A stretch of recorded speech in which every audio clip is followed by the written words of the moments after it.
Tree Talking Time is brought to you by Conkey's Outdoors. Get all your hound hunting needs at conkeys.com. Welcome to Tree Talking Time, where we talk all things tree dogs, from the smallest feists to the largest hounds, treating squirrels to bears and everything in between. And from time to time, we might even run a little fast game.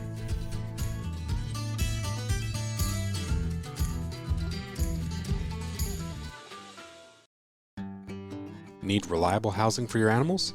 Animal Housing Solutions in Mayo, Florida builds custom coops, kennels, and shelters that are strong, durable, and designed with your animal's comfort in mind. Whether you need a large-scale kennel or a small custom chicken coop, they've got you covered. Quality craftsmanship, great service, and solutions built to last.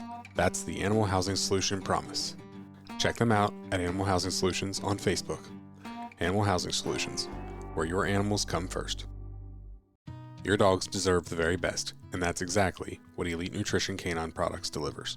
Packed with premium ingredients and backed by science, their formulas are designed to boost energy, support joint health, and keep coats shiny and strong. Whether you've got a working dog, a hunting partner, or just a loyal best friend, Elite Nutrition gives them the fuel they need to thrive. Don't settle for ordinary. Choose the nutrition your dog deserves. Find Elite Nutrition Canine Products today and give your dog the Elite Edge. Go to shopeliteglobal.com and use the code TREE10 on your next purchase. You got a nice little booth here. Yeah. I can't help it, but when people start feeding me BS, I can't help it, but I'd never miss an opportunity to tell them about it. I understand. Yeah, I get told some whoppers here. Oh, I'm sure you do. Oh, dude, it's amazing. Bigfoot. Actually, I've had 2 people that believe in Bigfoot now. They've come through. Oh, Lordy. I couldn't even imagine, like, as many trail cameras as there are in the woods, if Bigfoot was real, we would have somebody, somewhere, would have a very good photo of Bigfoot. Oh, 100%. Dude, think of the houndsmen that are just running the roads with snow on the ground. Yeah. There would be molds of tracks everywhere. They had 2 or 3 of them bait up by now and shot. Oh, yeah. 100%. It's just crazy that people actually believe that. Yeah, this woman, she was like telling me about it, and I was like, we run a show special on them, but I don't advertise it. And her husband's like in the back, like waving his hands like, she's serious, because I thought she was joking at first. I just started like role-playing with it. That's hilarious. These shows, they bring all kinds of people out, that's for sure. They're good, though. Yeah. Honestly. How many years have you been coming to this? Oh, my goodness. Since I was old enough not to drive my parents completely insane. Probably 7, 8, maybe younger. But, like, how long have you been working? Like working at them? Yeah. Since, to be honest with you, I was too immature to talk to people for the first little bit, and then was the 21 factor with the beer garden. I couldn't be trusted. No, so I'd say probably 15 years. Okay. Yeah. It's a long time. Yeah. It's a long time to come to them. I actually enjoy it. Like, there's a couple of gentlemen that I look forward to seeing every year. Mm-hmm. Like, I got excited right before we got here because I know I was going to talk to Steve. Okay. Backcountry hunts, and then nice. Buck Bowden used to come here, but he doesn't come anymore with Alaskan Adventures and stuff. So there's some legends that come here. That is the one cool thing. It brings a lot of people from the hunting industry all together into one place. And I mean, it's not always, but there's been plenty of times they brought like big name, like celebrity hunters in and stuff, do meet and greets and stuff.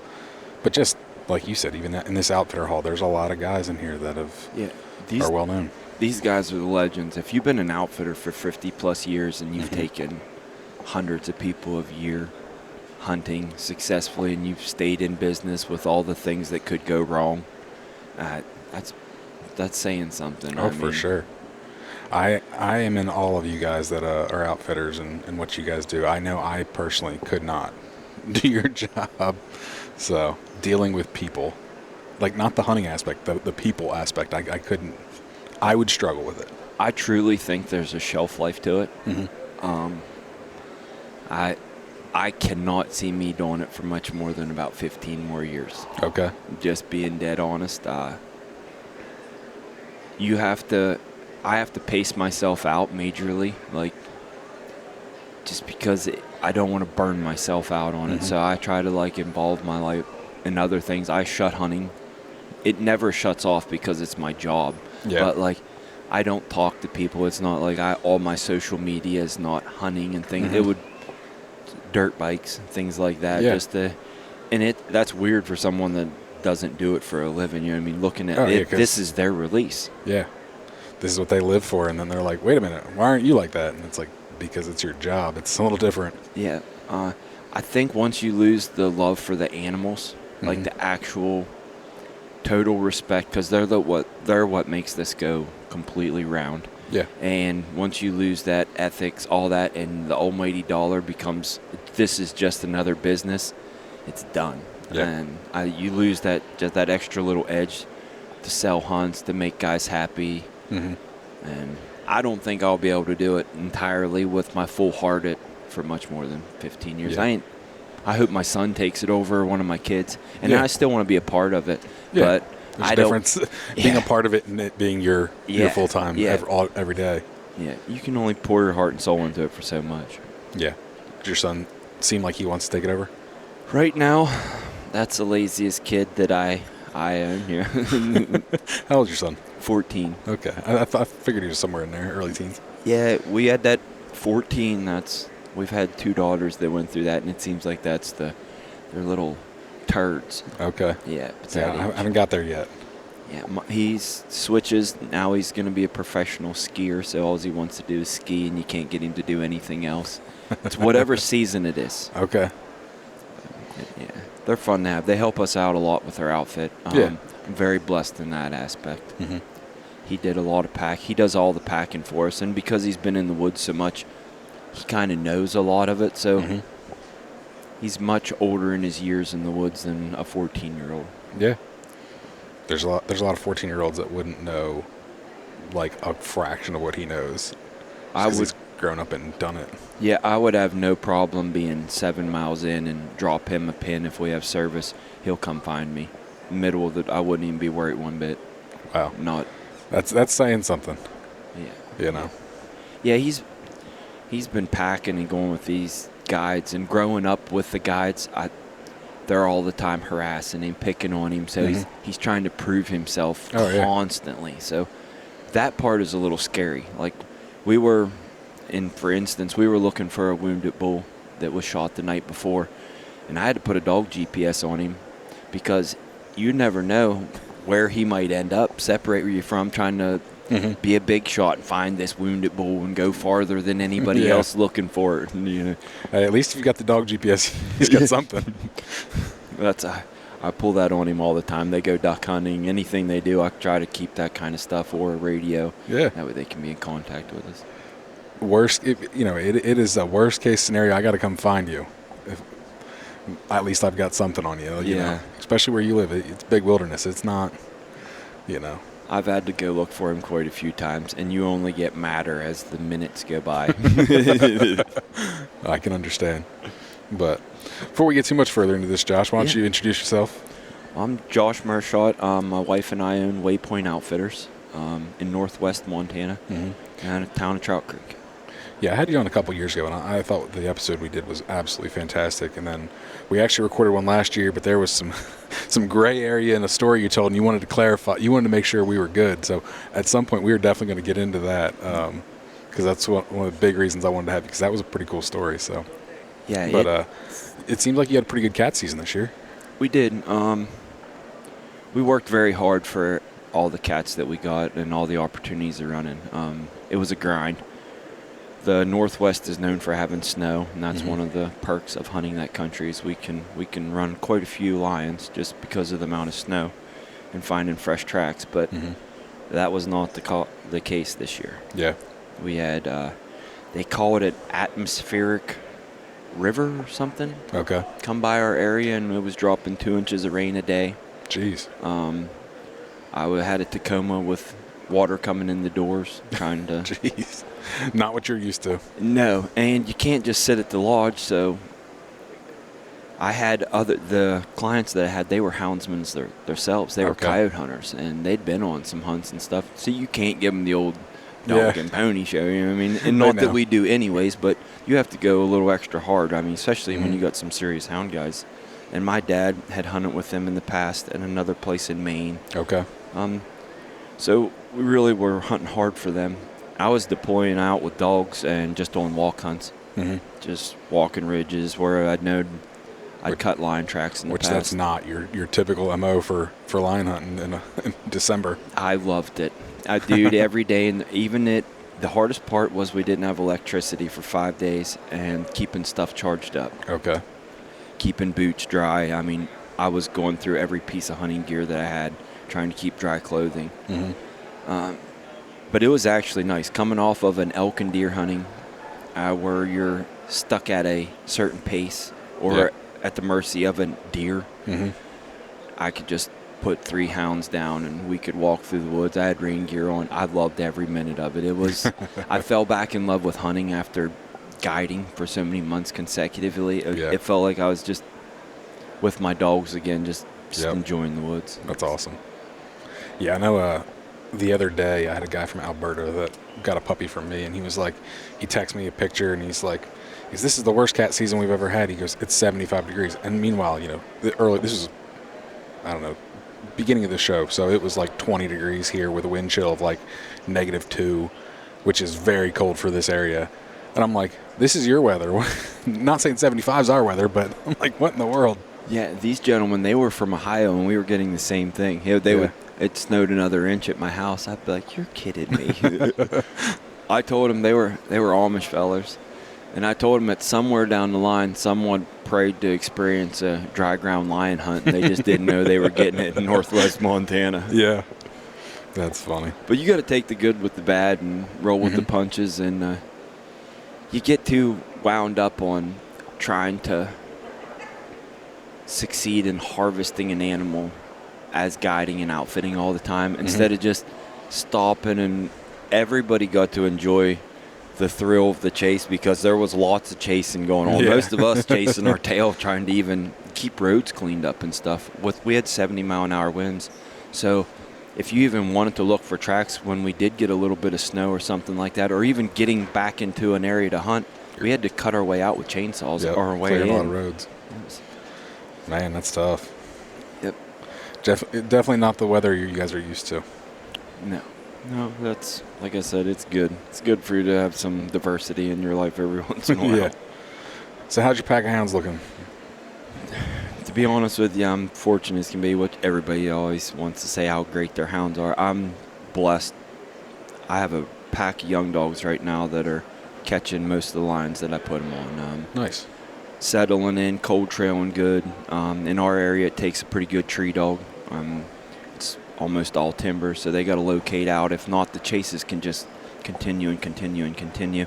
Dogs will bunny hunt past the tree. What I'm meaning by that is they'll bunny hunt past the tree where a lion treed, and if they fool around a little bit, especially old cagey female, she'll bail out, and that chase just, if you don't know what's going on, you'll be like, daggum, these lions is hard to tree. And some of them probably been treed 15 times. The dog just can't keep it in the tree. They're not locating on it very well. Yeah. And I've struggled with finding good locating dogs in the past. Okay. They've been more track-minded, running a lot more bear dog stock. Okay. And it's been a problem, but these young dogs that I have right now, they're doing a heck of a job. Good. Yeah.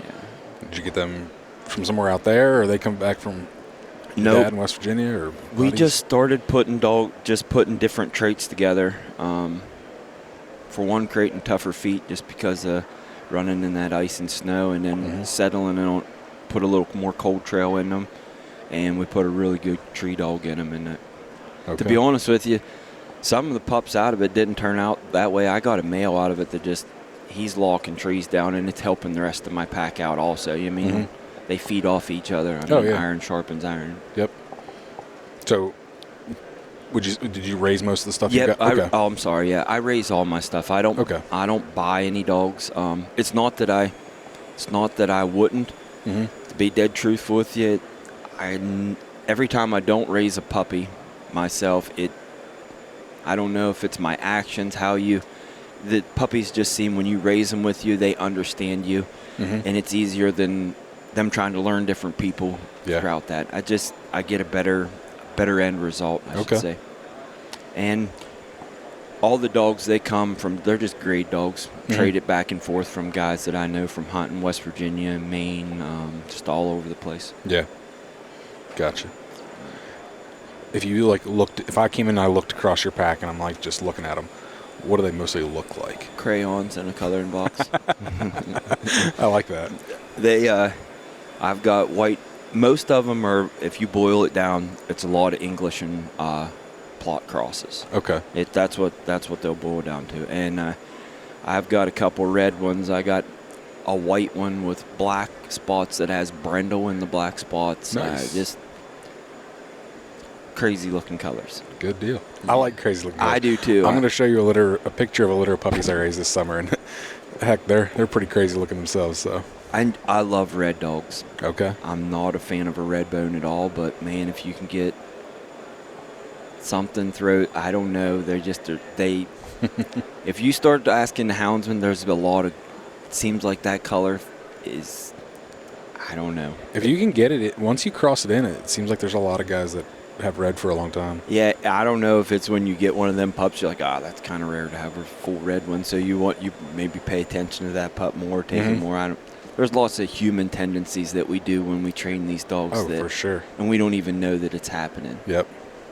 I don't think most people even think about that, like you said. And I think even what you just said about buying dogs versus raising dogs, there's a good chance that subconsciously you're giving more attention to the ones you raise versus the ones you buy, Oh, 100%. So we just had a litter this spring, and I subconsciously paid attention to two of them pups more than other ones. And I would be like, them puppies, they're wanting to choose me. They want to stay here. But I am making eye contact with them ones. I bend down, I touch that puppy when I walk by it, going out to do things. So, we just little human tendencies. Oh, I 100% understand. And it's wild how much that a dog will pay attention and pick up on those little traits that people do. Mm-hmm. I love that. Yeah, and most people don't even realize it. Nope. No, I can go out there and have a conversation with them. A hound's way easier than I can someone who's selling a hunt. And the hound doesn't talk back, but just their actions. I mean. Yeah. I understand. Yep. So what are you guys are running, you're still running those got some curs, leopard dogs. Yeah. Yep. Yeah, no, I've got a red dog that's half plot, half leopard. I get complimented on how pretty of a red bone I own. Very frequently. Yeah, I get the same thing. That's why I had to specify that I'm not a fan. Like I said, he's got no red bone in him. He's half plot. Yeah. That's where the sire carried like buckskin. So basically it's just a dark buckskin. But then he's actually got merle from his mom, so he's a red merle. But and then I had a litter out of him and another leopard female this year, and like I said, that pretty crazy looking. You want to talk about a crayon box pups? So I've had run into a little bit of problems, and I'd like to get your opinion on some of it. On what you think would create dogs to have better noses than other dogs. Do you think that honestly, certain dogs out of that litter, their noses are just better than other dogs, or do you think it's how that dog is trained and deployed onto a hunt? I think there's multiple factors. I think, yes, every individual is different. So obviously there's going to be some individuals that do have a better versus. Do I think they're vastly different on just, can you smell much better than me? Probably not that much different. You know what I mean? Like maybe on an individual scale, yes, you could probably maybe smell a little better than me. But is it vastly different? No. Same with our eyesight. Can you see better than me? Neither one of us wear glasses. Like, so can you see maybe a little bit? I think sometimes it's the fine tuning of especially glassing. You sit there and you glass a hillside and you spot something a lot quicker. You're going to spot it way quicker than me because I'm not used to sitting there spotting, glassing a ridge. So you're going to glass a ridge and you're going to be like, there's nothing out there. And I'm going to sit there and be like, I don't know. Or you'll pick something up and I'll be like, I don't see anything. So a lot of it, I think it's A, yes, there are individuals that are different. B, sometimes it's just the training, fine tuning, and then I think a lot of it's also just how their brain works. With cur dogs versus hounds, I think cur dogs, their mentality a lot of times is run to catch. They want the fight. It's not that they're not cold nosed enough. It's they smell that old track. They just don't care about it. Where hounds, I think a lot of hounds are stubborn enough in hound guys don't put me on a spike here and a stake and burn me, but they're dumb. They smell it, they want to chase it. That's what makes hounds what they are. Like I said, cur dogs are more of a heads up, run to catch style dog. They're just different dogs. And so I think the hounds is why they grind it out, because they're too dumb to quit sometimes. And and I don't say that as a bad thing, because sometimes that is exactly what you need. So we were finding we were losing just a little bit of cold trail, and we got to really sitting down and having meeting of the minds, talking with different guys and stuff like that.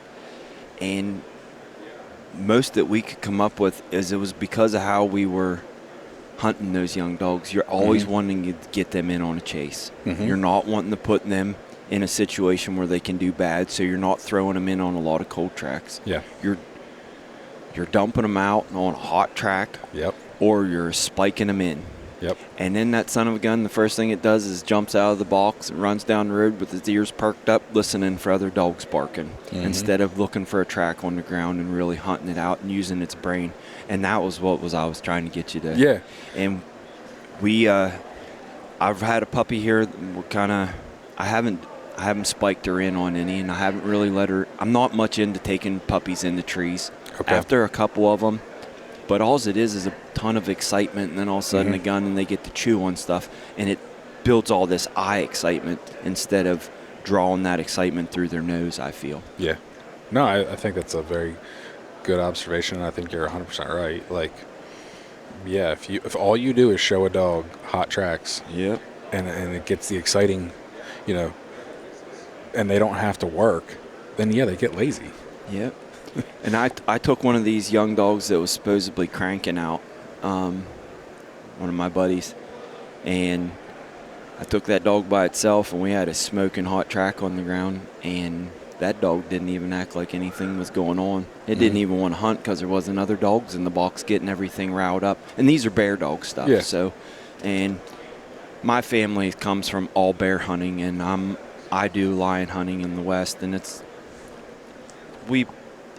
been a little bit of a struggle us turning over. We've caught lions straight from the beginning, but finding a dog that is exactly what we want, we've had difficulty doing that. And I'm not proud to say that. I mean, I'll catch plenty of lions, just as many as most guys, but having the exact dog, like the perfect dog, it's like you can never have the perfect dog. You hunt for it your whole entire life. Yeah. But no, I think also you're taking a dog that's been bred for one style of hunt, and you're trying to adapt it to another. Yeah. So, and then we've been doing a lot of talking on that guys cannot decipher why dogs will go backwards and stuff on lions. And I was talking to an old timer, and I was like, does it make sense about them cleaning themselves? So because they're always pulling the hair follicles off of them, they're constantly grooming themselves would be a reason that they're not dropping as much scent as a bear, and that would why they can't treat, because the lions are jumping up in the trees. There's not that scent. There's not the visual of it all. So yeah, there's a lot to go into it, and it's been exciting the last 10 years playing with lion dogs. I think it's interesting, making that switch from bear dogs to lion dogs and trying to, change your pack over. Yeah, we could have went and bought a bunch of dogs and spent a bunch of money, but it's been more fun doing it this way and trying to breed in grade dogs back and forth to try to make exactly what we want, and it's working pretty well. Now with breeding grade dogs, do you outcross a lot? Do you use a lot? Do you line breed? Like, do you just breed best to best? What's your philosophy on breeding? Since you have, we're with purebred dogs, I see like people tend to have more of a plan because you're stuck within the confines of that breed. So with your grade dogs, what's your breeding philosophy? So we'll keep that same breeding going until if you start getting less than half of that pack, is turning out and making hunting dogs. Less than half is making hunting dogs. You need to probably start outsourcing something into it, in my opinion. And I could go way more in depth on that, but I hold a lot of stock on the female. Okay. And I think once you get a female that will throw good pups, I almost think you could breed anything to her and you can have hunting dogs out of her. Would kind of agree. I think a good female is worth their weight in gold. A good reproducing female. There's a lot of females that, you breed them to a good stud dog and sure you get some good pups, but it's like if you have a female that you can breed her to multiple different studs and those puppies are all turning out, you've got something. There's so much. You can throw 2 frogs in a cauldron and stir it around, and guys will come up with all these. I just know from what I've seen through my family doing it and years of old timers talking, we've had females. I have one of the females. My dad has one of the females, and there's, another female in West Virginia, and every litter that those females have thrown out of them have been hunting dogs, and they we've got some serious hunting dogs out of them. I've got 2 out of it that are, I've got one male that's probably will be the best dog I've ever owned. Okay. Just being dead truthful. He's treated 13 lions by himself at 3 years old. I can't say enough about him, but I've hunted him a ton, and seemed like from day one, even when he was 4 months old, just how his life started to take place. He got charged by a lion. We were fishing. Jeez. Yeah. What are the odds of that? I had him with a house dog, and he was baying a lion at 3.5 months old, trying to keep his rear end from not getting chewed up. Well, luckily, we were right there. And even went right into lion season that year and got a bunch of kills to him, and just his trajectory has nothing been up. Now, he did some dumb stuff from time to time, and he is in on this story we're going to tell here in a little bit. But you'll have that. Yeah. Conkeys Outdoors is proud to be a sponsor of Tree Talking Time. Family, hunting, tradition is the Conkeys motto. They understand the importance of passing down the tradition of hound hunting. They are a family-owned business that treats you like family. They also understand the importance of having the gear you need when you need it. Conkeys carries everything for your next hunt, and it ships to your door quick. They also offer great warranties on all tracking systems and financing options. Check them out at conkeys.com. You can also use the code TreeTalkingTime5 in all caps to save as well. Well, we got about 10 minutes before the show. You think you can tell that story before the show starts? I can definitely tell that story, and then you can. I'm looking forward to this. Like I said, I kind of heard it last year, but the recorded version was the redacted version, so I'm excited to hear the whole thing. So, I've said on your last podcast, the first one that we did, that I didn't think that a lot of wolf encounters happen whenever dogs weren't trashing on wolves. It does happen, and I'm not saying it doesn't, and they can definitely come in. One of my best friends from out there had dogs come in and killed at a tree from wolves. It can happen from time to time, but I would say that most houndsmen are too prideful on their dogs to actually say that what was going on, or they've been sitting in the truck too much, getting cataracts looking at the GPS instead of getting in the woods with them. So this story, we hunt in wolf country, and there's some wolves around. We were just training. We had finished up with our kill season. 2 of my other guides, really good friends of mine, we were running some young dogs. We find this female. We fool with her all the time. It was an older track, not super old, good enough that these pups, they should be able to haul this thing, catch it pretty easy. Turn dogs down, loaded the track up for number 1 was bad deal. Yeah. So we got young dogs wanting to foot race each other out of cold track. Yeah. Long story short, they roll into a kill, roll off of that kill on what they shouldn't be running. They trashed on a wolf. We do not know this at all at this point in time. The dogs run up the mountain. They start gaining elevation. Track jumps, starts pouring off the mountain. We can't hear any of this. They're off a few miles from us. We're just watching on GPS. Looked like they locked up tree. Just the whole chase looks pretty good. No big deal. Yep, we caught her. We jostle trucks around, start hiking in. dumb thing we did. We had a couple pups, 4-month-old pups, that we decided we were going to let go into this lion tree with us, and they're running around playing in the snow. We're hiking in. I'm the only one that's got a gun. We're just training for fun. There's no danger or anything. We get in there, and there's a bunch of pecker poles. I'm sorry. There's a bunch of. What is a pecker pole? There's a bunch of small trees in maybe a 15-year-old timber cut. It's not sounding right. As soon as I can hear the dogs, I can hear my one red dog, and I was like, you ain't treeing at all. I was like, but maybe the lion's just sitting up 6 feet, and they put a bunch of pressure on her, and they're just more or less baying her, jumping up, roaring at her. We get in 75 yards, bails out. Still making kind of sense. Maybe the lion's seen us. It's not making sense, but you could still put all the logistics together. They roar down to the creek, lock up again. We get down in there, and sure enough, there's about a 100-pound wolf bayed up on the ground, fighting dogs like crazy. I mean, oof. Definitely not what you want. Not at all what you're wanting to see. Total chaos. And pups that were with us, as soon as they left that first tree, supposedly, which was the wolf bayed up there, now we have pups that should not even know anything about bad stuff like that going on. They're in there. Now they're on it. Not at all good.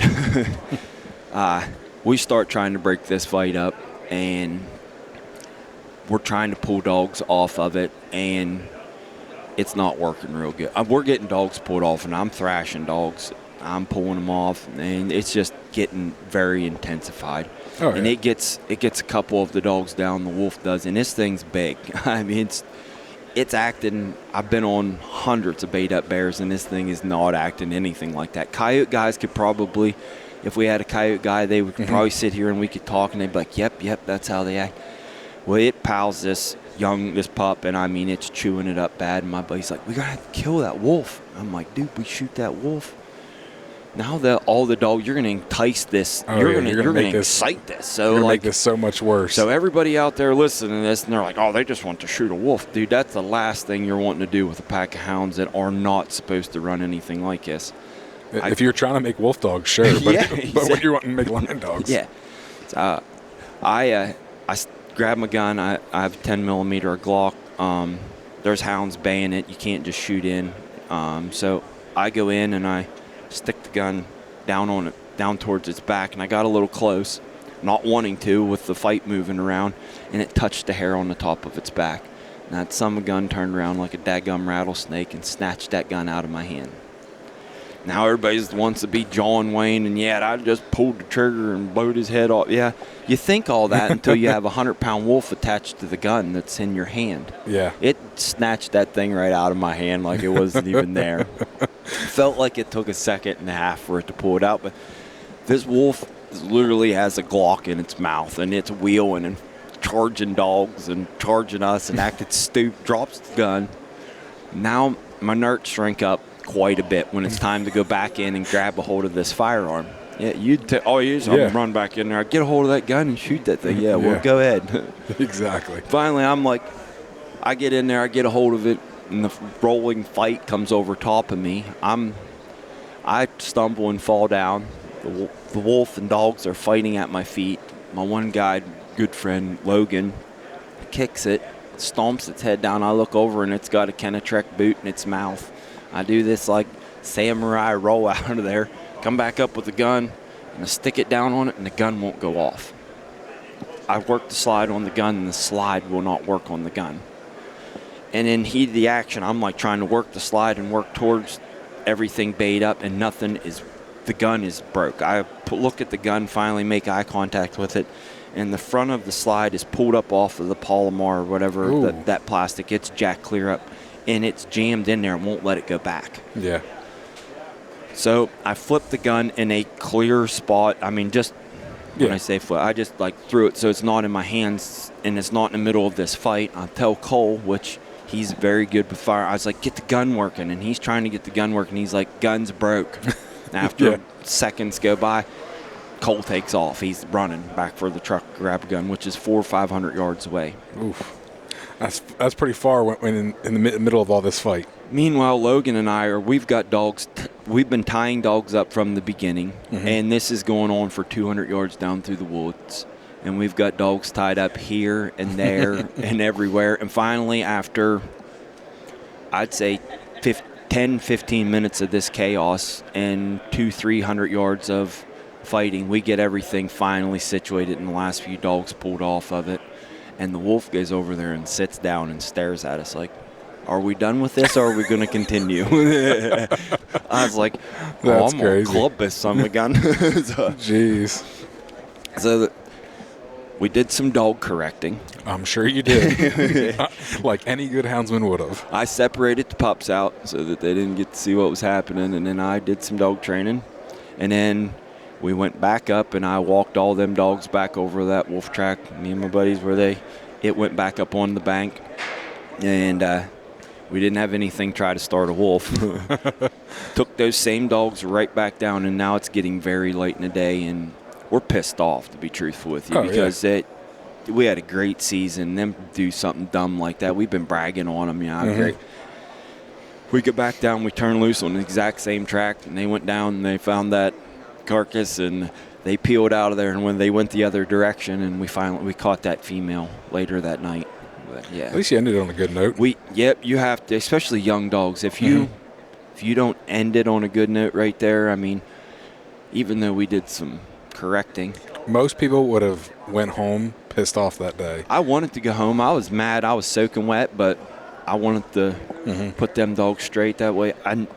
They just messed up. Do you think they left on the wolf track, or do you think the wolf was there? So I tracked it back. We went and we wanted to see exactly what happened. We walked back in there after we turned dogs down the second time. We just went on, walked right on in there. They went into a kill, and the dogs, when they got to a creek, instead of peeling out on the lion track, there had been wolves onto that kill, and they took fresh wolf tracks off of it instead of the lion track. So they actually did trash on an actual track. They trashed 110%. I'm just saying, like, I'd fault them a little bit less if it was a sight race, if they stumbled upon it on the kill or something. Now this year, to make it, I run them same dogs. They're another year older. They've had a lot more lines underneath of them.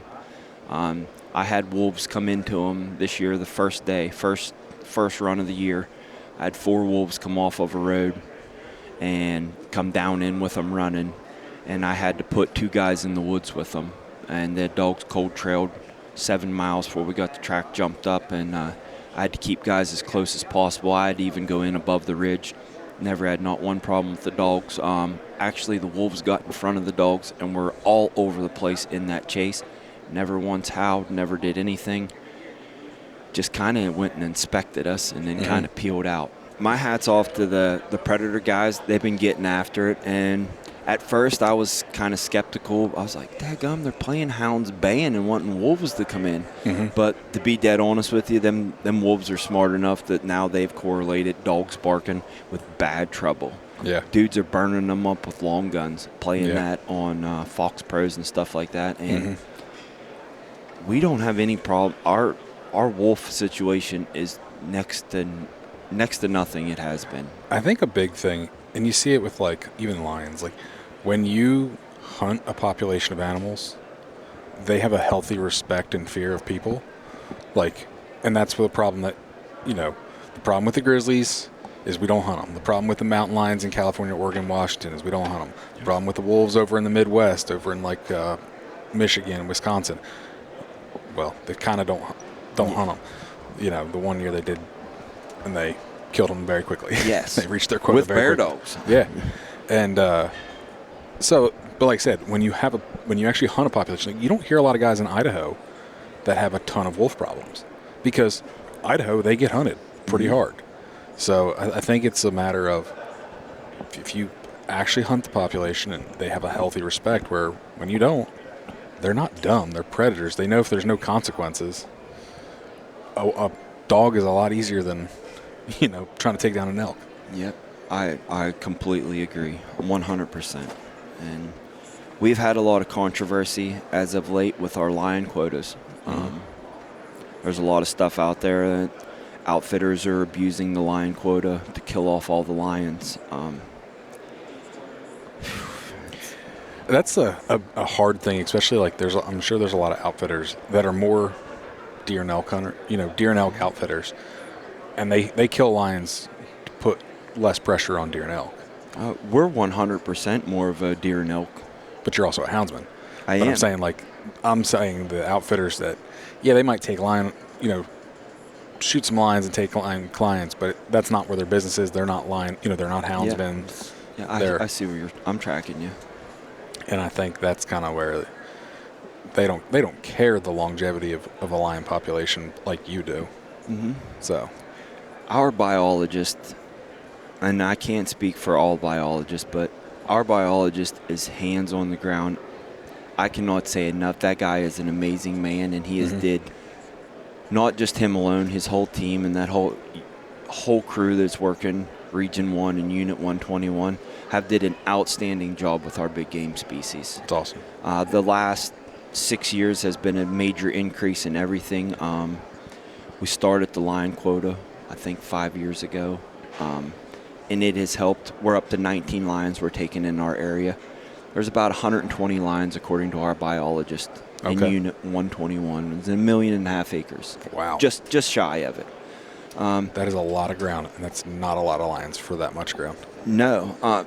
And if you start stacking up, if you do a kill a week, you're looking at 6,400 elk and deer that are getting piled up. Yeah.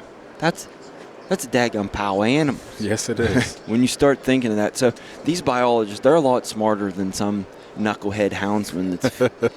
They know how many lions need killed out of those areas. And as a respect for the other wildlife on the landscape, we as houndsmen should be killing those lions on that quota. Yeah. Because we can't just be thinking about ourselves. Yeah. I mean, truthfully, what pay the bills are the elk and deer hunters.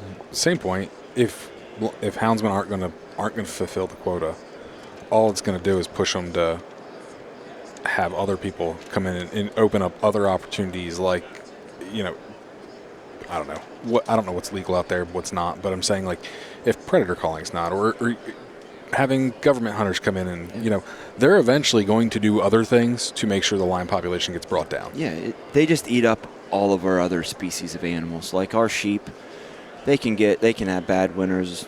They can get hit on our highways. The sheep are just hit or miss. And you have a overpopulation of lions, dude. Sheep are dumb. Yeah. They just eat them up. And so we need to do our part and not be greedy, I should say. I mean, there's more minds at stake than just us out there thinking. But we're clanny, dude.